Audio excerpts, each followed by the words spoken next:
بینندگان گرامی میراث ایران گویا، به برنامه هفتگی ما خوش آمدید. زندگی در آمریکا فرصتی را به دست مهاجرین مقیم این کشور می‌دهد که تا حد زیادی از آزادی بیان، عقیده و مسلک و تکلم به زبانهای قومی و بومی خود انسان را محروم نمی‌سازد و یکی از پایه‌های اساسی پیشرفت و استواری این کشور در احترام گذاشتن به حقوق شهروندانش می باشد. در کشوری که قومیت‌های مختلف با آداب و رسوم مربوط به خاک و بوم مادرزادی خود دارند، در جوار همدیگر با آسانی و رفاه زندگی می کنند و تا حدی همه به حقوق یکدیگر احترام می‌گذارند، بسیار جای شگفتی است که در هفته گذشته به دو جوان ایرانی آمریکایی در دو فروشگاه مختلف اپل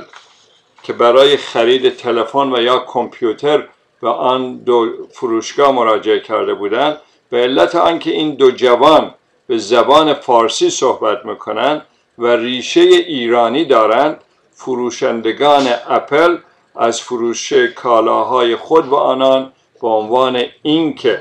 اپل با رعایت قوانین منع فروش کالا به ایران و ایرانیان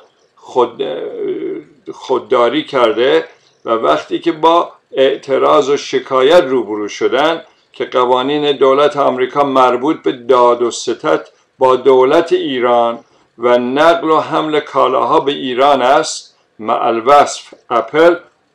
به این اخطار بی‌اعتنایی کرده و گویا هنوز هم دستور نفروختن کالاهایش را به ایرانیان مقیم آمریکا برای مصرف در آمریکا نفی کرده است. این عمل قبیح و نابجای اپل خطرش دنبال کردن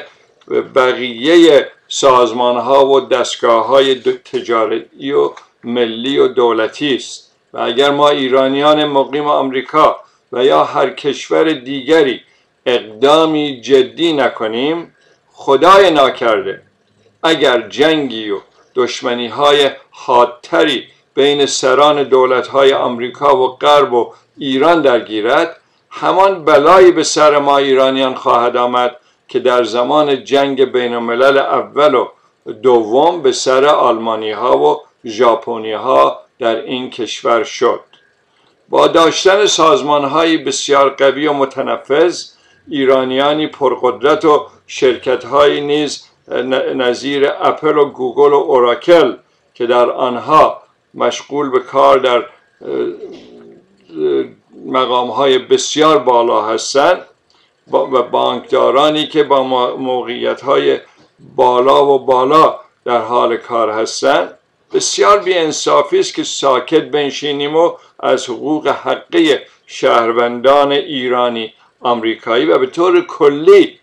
از حقوق حقی خودمان به عنوان یک شهروند خوب و وفادار به قوانین آمریکا دفاع نکنیم. چه خوب است به این مسائل با ذره‌بینی بسیار قوی بنگریم و هر گونه اتفاقی حتی بسیار کوچک را از دیده دور نکنیم و آن را دنبال بگیریم تا خدای ناکرده به حیثیت و آبروی ایرانیان در هیچ جای دنیا لطمه وارد نشود